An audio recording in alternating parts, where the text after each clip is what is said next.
ବିବାଦ ଆଉ ମୃତ୍ୟୁ ଯେତେବେଳେ ଆସେ କହିକି ଆସେନି, ବିପଦ ବି ସେମିତି। ଏଟା ଆପଣଙ୍କ ପାଇଁ ବିବାଦ ହେଇପାରେ, ଏଟା ମୋ ପାଇଁ ଗୋଟେ ବିପଦ। ଏଟା ମଧ୍ୟ ବି ନ କହିକି ଆସିଛି। ମୁଁ ଆଶା କରିବା କେମିତି ସୁରୁଖୁରୁରେ ସମାଧାନ ହେଇଯିବ, ଲିଙ୍ଗରିଂ ନ ହଉ। ମ୍ୟାଟର ତ କୋର୍ଟରେ। ହଁ, ବିଚାର ତ ସବୁଠି ଶେଷରେ ସେ କୋର୍ଟରେ ହିଁ ହୁଏ।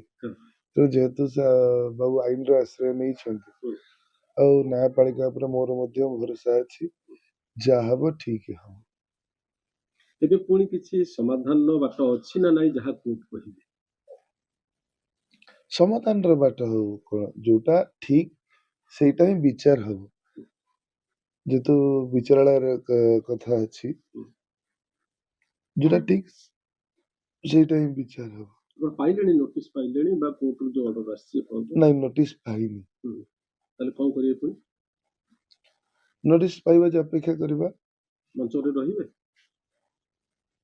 ଗଲାକାଲି ରାତିରେ ତ ମୁଁ ମଞ୍ଚସ୍ଥ କଲି ନାଟକ, କାହିଁକି ନା ମୁଁ ପେପରଟି ପାଇନଥିଲି, ନୋଟିସଟି ପାଇନଥିଲି।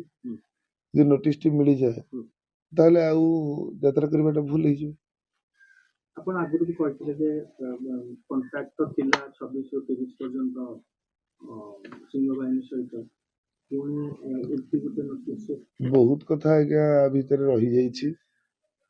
ତେଣୁ ଯାହା ଘଟି ଯାଇଛି, କିଏ କହିଛି, କଣ କହିଛି, ଆଉ ତାକୁ ନ ଧରିକି କେମିତି ଏ ଛୋଟିଆ କଥାର ସମାଧାନଟା ହେଇଗଲେ ବହୁତ ଭଲ ହବ।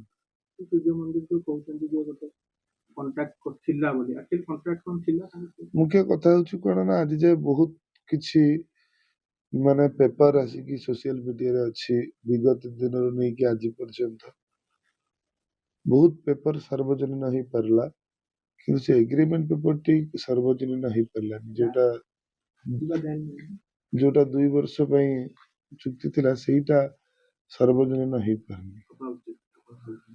ଯଦି ଥିବ ତାହେଲେ ଯଦି ଏତେ ସବୁ ଜିନିଷ ସାର୍ବଜନୀନ ହେଇପାରୁଛି, ଆଉ ସେଥିରେ ଆଉ କଣ ଅଛି?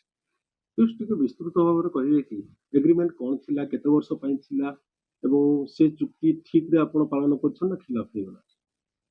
ସେ ବିଷୟରେ କହିବାରେ କିଛି ନାହିଁ, କହି ହେଇଥାନ୍ତା, କିନ୍ତୁ ଯେହେତୁ ମାଲିକ ଆଇନର ଆଶ୍ରୟ ନେଇଛନ୍ତି, ତେଣୁ ମୋର ଦୃଢ ବିଶ୍ୱାସ ଆଇନ ଉପରେ ମଧ୍ୟ ଅଛି, ନିହାତି ଧର୍ମର ଜୟ ହବ।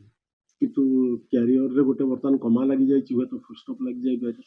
ନା, ମୁଁ ସେମିତି କିଛି ଗୋଟେ ବିଶେଷ ଅପରାଧ କରିନି କି ଯାହା ପାଇଁ ମତେ ମଞ୍ଚଠୁ ଦୂରେଇ ଯିବାକୁ ପଡେ।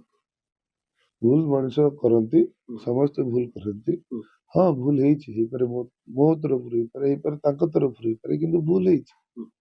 ତ ଭୁଲଟାକୁ ସମାଧାନ କରାଯିବ, ତା ମାନେ ନୁହେଁ ଯେ ମଞ୍ଚଠୁ ଦୂରେଇ ଯିବ। ଏଇଟା ଭୁଲ ନା ଭୁଲ ବୁଝାମଣା? ଭୁଲ ବୁଝାମଣା ଯାହା ବି ଆମେ କହିପାରିବୁ, ସମାଧାନ ହେଇପାରିବ। ଦୁନିଆରେ ମୁଁ ପଣିଆକୁ ଛାଡିଦେଲେ ଏମିତି କୋଉ କଥା ନାହିଁ ଯୋଉଟା ସମାଧାନ ହେଇପାରିବ। ଏଇ ସବୁ ଆପଣ ପୂର୍ବରୁ ବି ଏଇ ଯୋଉ ମୁଁ ପଣିଆ କଥା କହିଲେ, ଆପଣ ପୂର୍ବରୁ ନିଜ ଭୁଲ ସ୍ୱୀକାର କରିଛନ୍ତି, ଯୋଉଠି ଭୁଲ ଥିଲା ମୁକ୍ତ କଣ୍ଠରେ ସ୍ୱୀକାର କରିଛନ୍ତି ସମସ୍ତଙ୍କ ଆଗରେ, ସେ ଟଙ୍କା ଫେରାଇବା କଥା ହଉ, ଏଇ କ୍ଷେତ୍ରରେ ବି ଆପଣ ସେତିକି ଦୃଢ ଅଛନ୍ତି, ବିଶ୍ୱାସ ଅଛି ଯେ ନାଇଁ ମତେ ବି ଜଷ୍ଟିସ ମିଳିବ? ଆଜ୍ଞା, ଆଇନଟି ହେଇଛି କେବଳ ଲୋକଙ୍କୁ ବଞ୍ଚେଇବା ପାଇଁ, ଏବଂ ସେ ଆଇନ ଉପରେ ଆପଣଙ୍କର ଯେମିତି ବିଶ୍ୱାସ ଅଛି, ମୋର ମଧ୍ୟ ସେମିତି ବିଶ୍ୱାସ।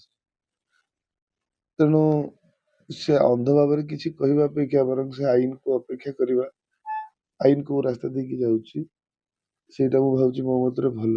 ଭୁଲ ଯାହାର ବି ଥାଉଛି ତାକୁ ମାନିଦବା ଉଚିତ, ମାନି ନବା ଉଚିତ। ହଁ, ଆଜି ଦେଖନ୍ତୁ ଦେଶ ବିଦେଶ, ରୁଷିଆ ୟୁକ୍ରେନ ଯୁଦ୍ଧ ହଉ, ଯାହା ହଉ, କି ଯେତିକି ବଡ ବଡ ସବୁ କାଣ୍ଡ ଘଟିଛି, ସବୁରି ମୂଳରେ ଅହଙ୍କାର।